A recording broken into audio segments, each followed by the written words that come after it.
Hello and welcome to the first episode of Cooking with Deja. It's cold outside, it's the holidays, and you're starting to feel a little stuffy. So you're wanting something that's good and flavorful, but you don't really want any soup. So I'm gonna teach you how to make my favorite pot roast.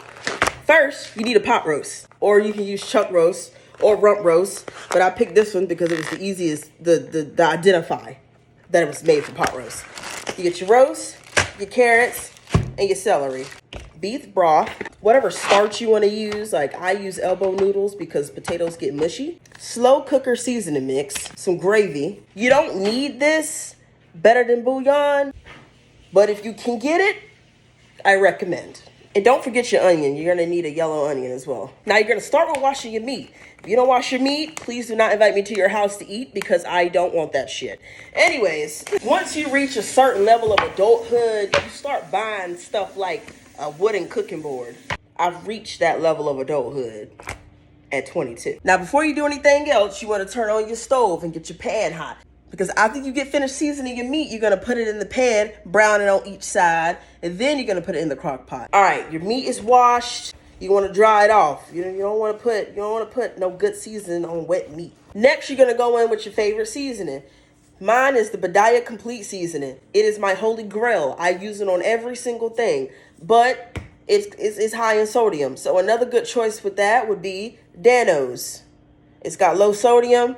It's 0 calories. That is what you probably should be using.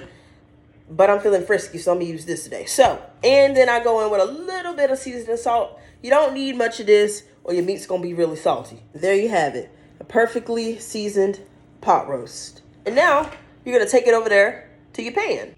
Use your olive oil. Put a little bit in there. You don't need much. Once your oil get hot, go ahead, drop the meat in there. That's what you want to hear. That sound right there? That sound right there? You're doing something right. You're doing it right. Flip that bad boy over, you see? Don't forget to cook it on its side, too. All right, so the meat is brown. I'm going to transfer it into this pot now. And there you go. There goes your meat. All right, we got a clean cutting board. Let's start cutting up these vegetables. You got a grip. I mean, I ain't no chef, but this is what I learned from TikTok. So you could take it or leave it. So, see what I did? I got full control of the knife. You F around and slice your goddamn finger off if you don't listen to what I tell you. Feeling better? A little bit. Still really congested. My nose burned because you tried to freaking take me out earlier. Joshua gave me a COVID test earlier, and he literally tried to touch my brain with that swab. Like, if you don't want to be with me no more, just say that. You don't have to try to take me out on the sly.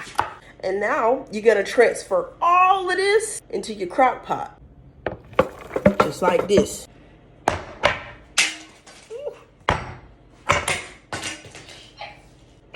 And now you're all done with cutting stuff up. Next step, get you a bowl, get that slow cooker stuff I was telling you about, open it up, pour it in the bowl. Because, what else would I do with it? Probably pour it down the sink. Yeah, bad choice of words. All right, beef broth, put it in there, a cup, 2 cups. What does it say? Hell, who uses directions? Pour as much as you want in there, enough to make a good mixture, okay? Not the whole thing, but enough. And then you're going to take your whisk, spoon, fork, whatever you prefer. You're going to stir it up. Gold forks in this house, because we bougie. Here's the thing with better than bouillon. All you need is a little bit. Use more than that, you're going to be in the hospital for high blood pressure. Take this, put it in your crock pot. Obviously, that ain't enough to cover your meat, so you're going to pour the rest of this in there. I'm using the slow cooker crock pot. I'm going to put this bad boy on high for the next 5 to 6 hours, and then we'll take it out in a couple hours, and I'll let you see what it looked like. It's been 6 hours. This is what you want to see when you take it out. It's falling apart. Look at that. Oh. Now, I hope by now you know how to make pasta. If not, I don't know what to do for you, but I'm not giving a step-by-step how to make pasta. Yeah, get into it. Don't forget to add a little bit of vegetables and a little bit of that juice. And one last thing to top it off is your gravy. I love putting gravy on my pot roast. And now for the most important step of it all, the taste test. That'll make your pussy throb. Little piece of pot roast trying to take me out just now. It's a pot roast from Deja House. And that is how you make my favorite pot roast. See you in the next one. Bye.